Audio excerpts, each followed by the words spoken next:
सांगताना शोकांतिका वाटते मला की मी राज्याचे कृषी मंत्री यांच्या जिल्ह्यातील शेतकरी बोलतोय। माझ्या शेतांची झालेली अवस्था, माझं शेत इथनं थोड्या अंतरावरती दूर एक शेत पूर्ण ओलं झालेलं असताना ही माझीच एकट्याची समस्या नसून येथील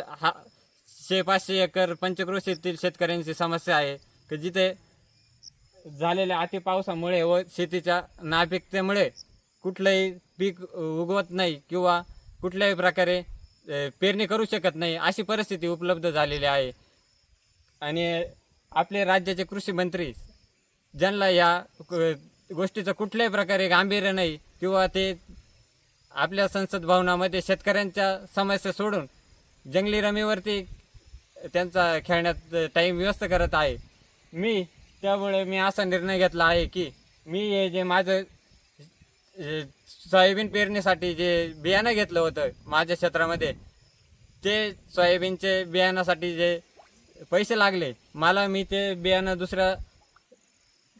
वैयक्तिक लोकांना विकून आणि त्यातनं मला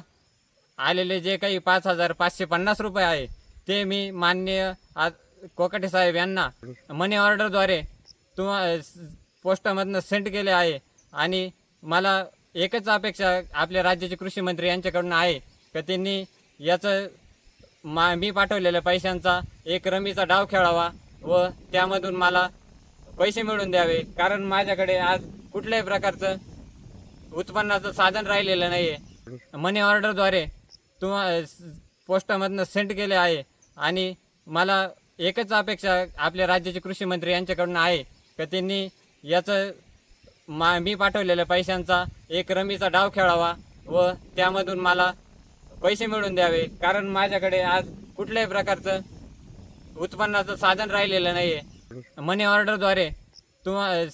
पोस्टामधनं सेंड केले आहे आणि मला एकच अपेक्षा आपल्या राज्याचे कृषी मंत्री यांच्याकडून आहे की त्यांनी याचं मी पाठवलेल्या पैशांचा एक रमीचा डाव खेळावा व त्यामधून मला पैसे मिळवून द्यावे, कारण माझ्याकडे आज कुठल्याही प्रकारचं उत्पन्नाचं साधन राहिलेलं नाही आहे। मनी ऑर्डरद्वारे पोस्टामधनं सेंड केले आहे आणि मला एकच अपेक्षा आपल्या राज्याचे कृषी मंत्री यांच्याकडून आहे की त्यांनी याचं मी